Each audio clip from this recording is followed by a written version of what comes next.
Hello everyone, welcome to another video of Let's Unlock Commerce. In the previous video, we have seen what is finance, why a business or a corporate entity need finance, what is financial management, and what are the main objectives of financial management.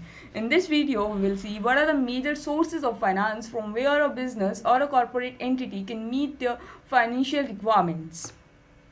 If you want to know more about me, check out my educational background. So, a business or a corporate entity need finance in order to fulfill both their fixed as well as the working capital requirements. Fixed capital is the capital or the money that a business need to invest in the fixed assets. अब point क्या आता है कि fix assets होते क्या हैं? Fix assets वो assets होते हैं जहाँ पे हमें पैसा तो एक बार लगाना पड़ता है, लेकिन उसका फ़ायदा हमें लॉन्ग टर्म में मिलता रहता है. एग्जाम्पल के लिए, अगर किसी बिजनेस ने किसी प्लांट या मशीनरी में पैसा लगाया तो उसने पैसा तो आज लगाया, लेकिन उसका फ़ायदा उसे आने वाले 5, 10, 20 सालों तक मिलता रहेगा. On the other hand, working capital वो कैपिटल होती है या वो पैसा होता है जो हम डे टू डे ऑपरेशंस में लगाते हैं. एग्जाम्पल के लिए, अगर किसी बिजनेस ने अपनी जो बिल्डिंग है उसका इलेक्ट्रिसिटी बिल का पेमेंट किया तो वो उसका वर्किंग कैपिटल होगा, या फिर उन्होंने रॉ मटेरियल परचेज किया है तो वो भी उसका वर्किंग कैपिटल होगा. एक बिजनेस को कितना फाइनेंस चाहिए ये कैसे पता लगता है? जब हम उसकी फिक्स्ड कैपिटल रिक्वायरमेंट्स में वर्किंग कैपिटल रिक्वायरमेंट्स को ऐड कर देते हैं तो हमारे पास आ जाता है टोटल कैपिटल रिक्वायरमेंट्स, या फिर हम कह सकते हैं total finance requirement for running a business. अब ये जो टोटल फाइनेंस हमें चाहिए ये हम डिफरेंट सोर्सेज से ले सकते हैं. इन डिफरेंट सोर्सेज को हमने फर्स्टली कैटेगराइज किया गया है ऑन द बेसिस कि हमें सबसे पहले हमें कितने टाइम के लिए पैसा चाहिए, 1 साल के लिए, 2 साल के लिए या लॉन्ग टर्म के लिए.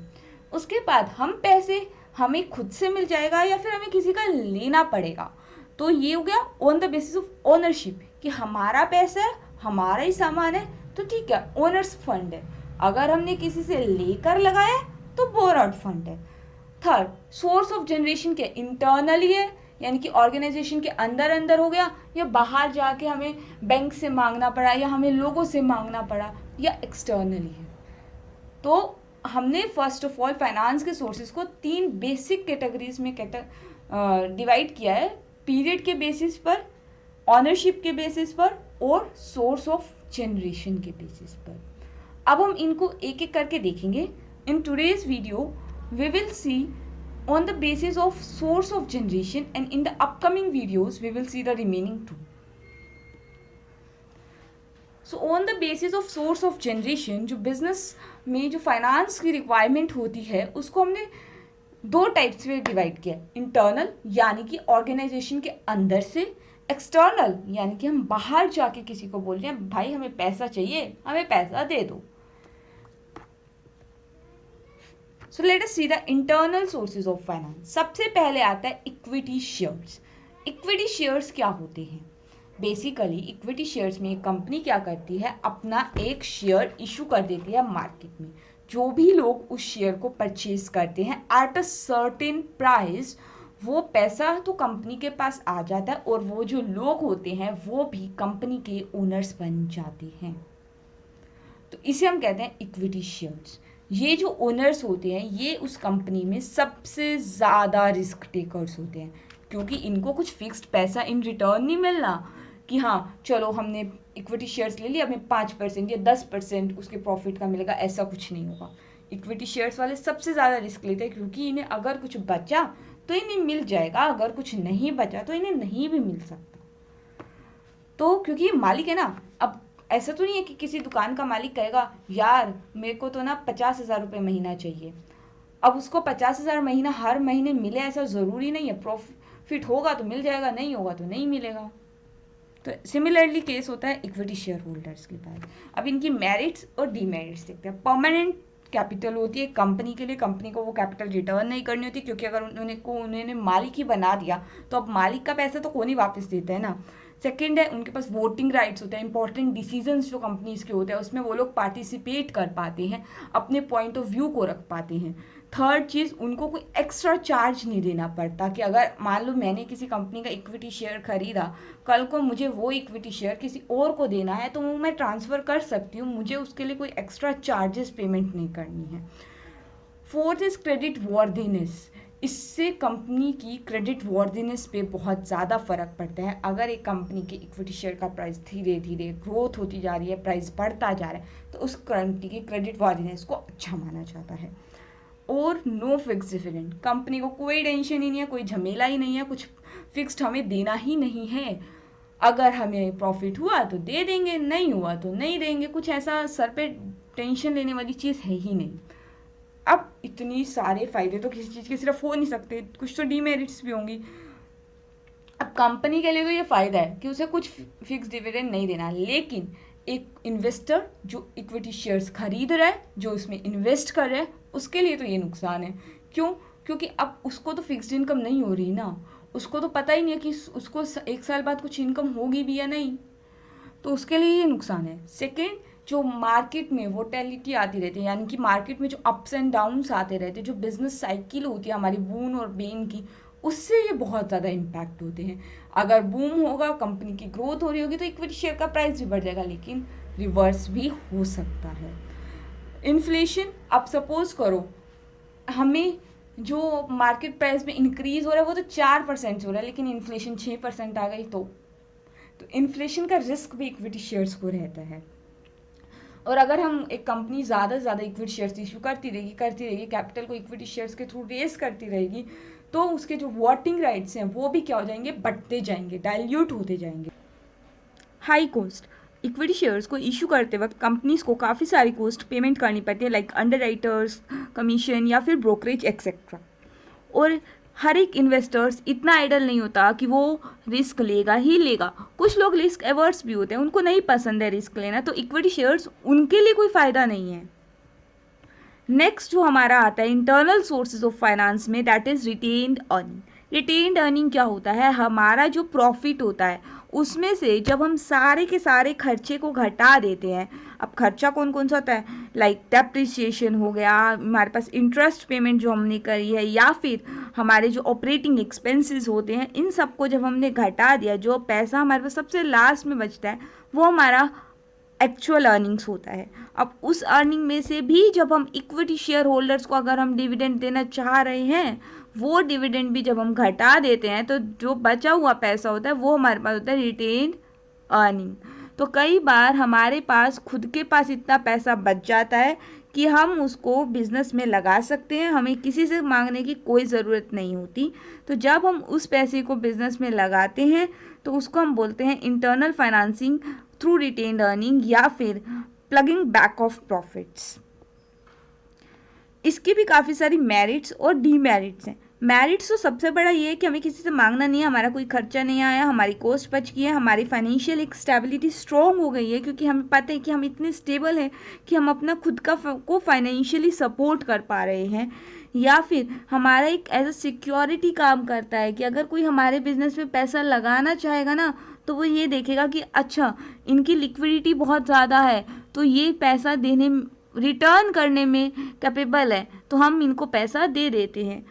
But on the other hands काफ़ी सारी डीमेरिट्स भी हैं कि हमें पता है हमारा खुद का पैसा, जब हमारे पास ज़्यादा पैसा होता है तो हम उसको कई बार गलत जगह पर भी इस्तेमाल कर देते हैं, यानी कि मिसयूज़ भी कर देते हैं। और सेकेंड इज़ हमें इससे कोई टैक्स बेनिफिट नहीं मिलता, हमें रिटेन्ड अर्निंग पे टैक्स पेमेंट करनी ही होती है। और जो शेयर होल्डर्स होते हैं उनको हमने डिविडेंड कम दिया, तभी तो हमने प्रॉफिट्स में से रिटेन्ड अर्निंग बचा दी ना, तो कई बार वो लोग भी डिससेटिस्फाई हो जाते हैं हमारे से कि हाँ उनको डिविडेंड कम क्यों मिला। और काफ़ी सारी ऐसी अपॉर्चुनिटीज़ होती है जहाँ पे हम ये पैसा साइड पे रख के नहीं, बल्कि पहले उस चीज़ में इन्वेस्ट करके ज़्यादा रिटर्न्स कमा सकते थे, जिन अपॉर्चुनिटीज़ को हम मिस्ड आउट कर देते हैं रिटेन्ड अर्निंग में पैसा रखने की वजह से। तो equity shares as well as retained earning, these are the two main sources of internal sources of finance. Now let us look at the external sources of finance. First one is preference shares. Preference shares equity shares की तरह ही होते हैं, लेकिन इसमें काफ़ी सारे difference ये होते हैं कि प्रेफरेंस शेयर्स को ना कभी भी जो हमारा होता है voting rights equity shares holders के बराबर नहीं दिए जाते। प्रेफरेंस शेयर्स को कभी भी ओनर नहीं बनाया जाता, इररिस्पेक्टिव कि उनका कितना योगदान रहा है कंपनी में, उनको ओनर नहीं बनवाएंगे अनटिल एंड अनलेस उनके कन्वर्टेबल प्रेफरेंस शेयर्स हों, वो एक टाइम के बाद कन्वर्ट होकर इक्विटी शेयर्स में कन्वर्ट हो जाएं, तब अलग बात है, बट अदरवाइज उन्हें ओनर्स नहीं बनाया जाता। और प्रेफरेंस शेयर होल्डर्स को अब ओनर भी नहीं बनाया जाता, उनको वोटिंग राइट भी नहीं दिया जाता। तो फ़ायदे क्या हैं? फ़ायदे भी हैं। फ़ायदे ये हैं कि जब हम डिविडेंड पेमेंट करते हैं तो इक्विटी शेयर्स को हमारा कोई सर्टेनिटी ही नहीं है, डिविडेंड मिलेगा नहीं मिलेगा, लेकिन प्रेफरेंस शेयर होल्डर्स को हमें डिविडेंड देना पड़ता है, एक फिक्स्ड अमाउंट ऑफ डिविडेंड हमें देना पड़ता है अगर हमारा प्रॉफिट हुआ है तो। Secondly, at the time of liquidation या winding up of a company, जब कोई कंपनी बंद हो रही होती है उस टाइम पर इक्विटी शेयर होल्डर्स के ऊपर रखा जाता है प्रेफरेंस शेयर होल्डर्स को। तो ये दो बेनिफिट्स हैं प्रेफरेंस शेयर होल्डर्स के। फिक्स डिविडेंड होता है, हमारे जो इन्वेस्टर्स हैं वो भी खुश रहते हैं, प्रायोरिटी दी जाती है एसेट्स में। वोटिंग राइट्स थोड़े से लिमिटेड होते हैं जो कंपनी के लिए अच्छा है, क्योंकि कंपनी के इंपॉर्टेंट डिसीजंस में ये लोग कुछ टांग नहीं अड़ा सकते, वी कैन से। ऑनरशिप भी डायल्यूट नहीं होती कंपनी की, क्योंकि इन्हें ऑनर बनाया ही नहीं जाता। और फाइनेंशियल रिस्क कंपैरेटिवली कम होता है, क्योंकि इनको पता है कि इनको पैसा उनसे तो पहले ही मिल जाएगा, तो उनको जितना रिस्क लेना पड़ रहा है, उनको मतलब इक्विटी शेयर होल्डर्स को जितना रिस्क लेना पड़ रहा है उससे तो कम ही लेना पड़ेगा। कुछ डीमेरिट्स भी हैं, लाइक कंपनी के लिए मुश्किल है कि फिक्स्ड पेमेंट करना, कि कंपनी फिक्स्ड पेमेंट हर महीने करे, तो वो कंपनी के लिए थोड़ा सा मुश्किल हो जाता है, क्योंकि उनके प्रॉफिट्स में जो है वो गिरावट आ जाती है। और कैपिटल एप्रिसिएशन नहीं होता, जैसे इक्विटी शेयर होल्डर्स का मैंने बताया था ना कि अगर हमारी ग्रोथ होगी, बूम पीरियड होगा, तो उनकी वैल्यूएशन बढ़ जाएगी, लेकिन प्रेफरेंस शेयर होल्डर्स में ऐसा नहीं होता। Let's see the another source of external sources of finance, that is debentures. Debentures क्या होता है? डिबेंचर्स बेसिकली एक टाइप का लॉन्ग टर्म डेट होता है, यानी कि अगर मैं सिंपल वर्ड्स में बोलूँ, it's like a long term loan but not exactly that. जब एक कंपनी एक डिबेंचर्स इशू करती है और उसके थ्रू पैसा लेती है, तो वो मतलब कि उसने कोई सर्टिफिकेट इशू करा जिसने उसको डिबेंचर का नाम दे दिया, और वो एक सर्टेन परसेंटेज पे किया जाता है, लाइक 6%, 7%, 8%। तो मतलब कि कंपनी को उतना परसेंट इंटरेस्ट तो देना ही है डिबेंचर होल्डर्स को, इररिस्पेक्टिव ऑफ द फैक्ट कि कंपनी को प्रॉफिट हो, कंपनी को प्रॉफिट ना हो, वो पैसा तो देना ही देना है। तो जब फिक्स्ड ऑब्लिगेशंस आ जाती हैं कंपनी के ऊपर, तो ऐसी जब हम सर्टिफिकेट्स इशू करते हैं उसको हम डिवेंचर्स का नाम दे देते हैं। इनकी जो प्रिंसिपल अमाउंट है वो हमें at a future date payment करनी पड़ती है, लेकिन इंटरेस्ट हमें पीरियोडिक बेसिस पर पेमेंट करना पड़ता है, after 6 months, after 1 year and so on. इसकी भी कुछ मेरिट्स हैं और कुछ डीमेरिट्स हैं। मेरिट्स ये हैं, सेफर इन्वेस्टमेंट है इन्वेस्टर्स के पॉइंट ऑफ व्यू से, क्योंकि उन्हें पता है उन्हें हर महीने के बाद कुछ सर्टेन अमाउंट ऑफ पैसा मिल जाएगा। रेगुलर इंटरेस्ट पेमेंट है। इक्विटी शेयर्स के कंपैरेटिवली बहुत चीपर रहते हैं। क्यों? क्योंकि इक्विटी शेयर होल्डर्स को हमें सपोज हमारे पास 12% प्रॉफिट बचा, इक्विटी शेयर होल्डर्स क्या डिमांड करेंगे कि यार हम रिस्क ज़्यादा ले रहे हैं तो हमें डिबेंचर से तो ज़्यादा ही रिटर्न चाहिए। डिबेंचर से अगर 6% ले रहे हैं तो हमें 8% चाहिए, क्योंकि ऑब्वियसली जो रिस्क ज़्यादा लेगा वो रिटर्न का भी ज़्यादा का डिमांड करेगा, बट डिबेंचर्स के साथ ऐसा नहीं होता। डिबेंचर्स कम में का जो फिक्स्ड एक अमाउंट होता है उन्हें वही देना पड़ता है, उन्हें उससे ज़्यादा का देने की कोई ज़रूरत नहीं होती। तो इक्विटी शेयर होल्डर से तो चीपर रहते हैं।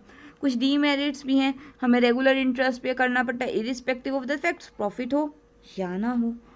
और ये ना जो हमारे इन्वेस्टर्स होते हैं उनके पॉइंट ऑफ व्यू से इलिक्विड रहता है, क्योंकि इक्विटी शेयर्स को तो मैंने बोला आप ट्रांसफ़र कर सकते हो विदाउट एनी चार्ज, डिबेंचर्स को नहीं कर सकते।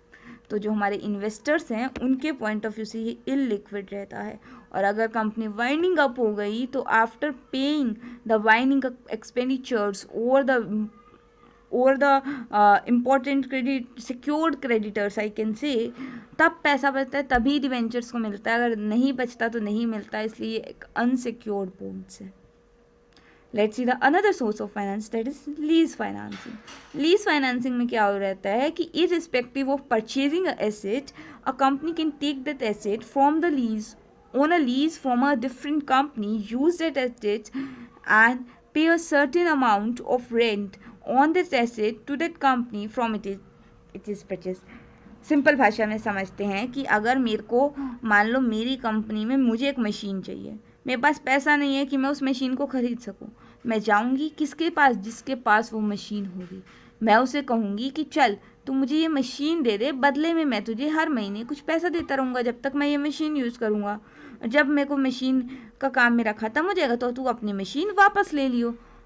तो ये होता है लीज फाइनेंसिंग। इसमें एक लेजर होता है जो ओनर होता है मशीन का, और एक लेसी जो कि यूज़ करता है उस चीज़ को। अब ज़रूरी नहीं है ये सिर्फ मशीन हो, ये कुछ भी फिक्स्ड एसेट हो सकता है। मशीन का हम लोगों ने सिर्फ एक एग्जांपल दिया, और जो हम लीज रेंट पे करते हैं, जो हम रेंट पे करते हैं उसको हम लीज रेंट बोलते हैं। इसके भी कुछ मेरिट्स हैं, कुछ डीमेरिट्स हैं। कि हम मेरिट्स क्या हैं, जो लेसर के पॉइंट ऑफ व्यू से, यानी कि जो ओनर है, ओनर के पॉइंट ऑफ व्यू से ये रहती है कि उसे रेगुलर इनकम मिलती रहती है, उसकी ओनरशिप प्रिजर्व रहती है, क्योंकि मालिक तो वही रहेगा ना, यूज़ चाहे जो भी कर रहा है। अब हमने अपने घर को किसी को किराए पे दे दिया तो किराए वाला मालिक तो नहीं बन जाएगा ना, मालिक तो हम ही रहेंगे। हमें टैक्स एडवांटेज मिलता है उस चीज एसेट के डेप्रिसिएशन के ऊपर। लेसी के लिए क्या है कि उसे कैपिटल गुड्स यूज़ करने के लिए मिल जाते हैं बिना कोई ज़्यादा खर्चा किए। सेकेंड चीज़, उसे टेक्निकल सपोर्ट भी मिल जाती है ओनर के से, और चीपर पड़ता है क्योंकि उसे हर मंथ एक अमाउंट पेमेंट करनी है, उसे स्टार्टिंग में कोई लमसम अमाउंट पे करके पूरा एसेट्स नहीं खरीदना। कुछ डीमेरिट्स भी हैं, लाइक इन्फ्लेशन की वजह से रेंट का जो अमाउंट मिल रहा है वो उतना, लाइक वो परचेजिंग पावर उतनी होल्ड नहीं करता जो पहले करता है। ये हमने टाइम वैल्यू ऑफ मनी जो फर्स्ट में वीडियो में एक कंसेप्ट पढ़ा था उसमें भी सेम चीज़ थी। सेकेंड, ग्रेटर रिस्क है डैमेज होने का, क्योंकि ओनर तो अभी तक वही है ना, को तो कुछ भी डैमेज होगा उसका खर्चा उसे ही बियर करना पड़ेगा।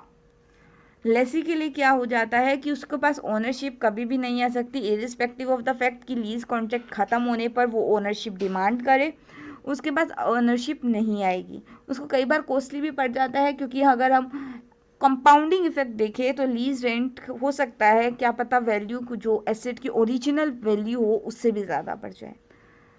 तो that is about lease financing, and if any one of you want me to make a separate video on lease financing, let me know in the comment section below. Next one is trade credit. Trade credit क्या होता है कि suppose करो हमने किसी trader से कोई सामान लिया, हमारे पास अभी पैसा नहीं है, हम उसको बोल देते हैं कि चलो ठीक है हम तुम्हें आने वाले 6 महीने में या 1 साल में पैसा दे देंगे। तो वो हमारे को एक शॉर्ट टाइम के लिए हमें क्रेडिट मिल जाता है, that is known as trade credit. कि हमें जो शॉर्ट टाइम के लिए हमें फाइनेंस कर देते हैं तो उसे हम ट्रेड क्रेडिट कहते हैं। Next is commercial papers. Commercial paper एक अनदर टाइप है शॉर्ट टर्म फाइनेंसिंग का, जिसके अंदर क्या होता है, irrespective of issuing the long term debentures, हम एक शॉर्ट टर्म 7 दिन से 1 साल के बीच का एक कमर्शियल पेपर इशू कर देते हैं, जिसे इंडिविजुअल, रेजिडेंट, नॉन रेजिडेंट, कोई भी इंसान जिसमें इन्वेस्ट कर सकता है, हमें पैसा मिल जाएगा और हमें वो after completion of a certain point, यानी कि 7 डेज से 1 ईयर के बीच का जो भी हमने पॉइंट लिया उसके बाद हमें उन्हें पेमेंट करनी पड़ती है विद इंटरेस्ट। तो debt is known as commercial papers. कि आपको एक शॉर्ट टर्म एक लाइक इमीडिएट कैश रिक्वायरमेंट जो है आप उसको इससे पूरा कर सकते हो। लास्ट आता है फैक्टरिंग। फैक्टरिंग में क्या होता है, हमारे पास जितने भी अकाउंट रिसीवेबल्स होते हैं, अकाउंट रिसीवेबल्स में क्या होता है, बिल ऑफ एक्सचेंज हो गया, हमारा प्रोमिसरी नोट हो गया, हम उनको देकर उनको डिस्काउंट करवा सकते हैं। यानी कि सपोज मेरे को किसी से 1 लाख रुपया लेना है, 1 महीने बाद वो इंसान मुझे देगा और मेरे पास उसका बिल ऑफ एक्सचेंज पड़ा है, लेकिन मुझे अभी पैसे की ज़रूरत है, तो मैं थर्ड पर्सन के पास जाऊँगी, मैं उसे कहूँगी तुम्हें 1 महीने बाद 1 लाख रुपये उससे ले लेना, मुझे अभी पैसे की ज़रूरत है, तुम एक काम करो तुम मुझे 90,000 दे दो, तो 10,000 का तुम्हारा फ़ायदा हो जाएगा और मेरी जो इमीडिएट कैश रिक्वायरमेंट्स है वो भी पूरी हो जाएगी। That is known as factoring. So that's all for today's video. In today's video we have seen the different sources of finance on the basis of their source of generation. In the upcoming videos we will see the sources of finance on the basis of ownership as well as the period.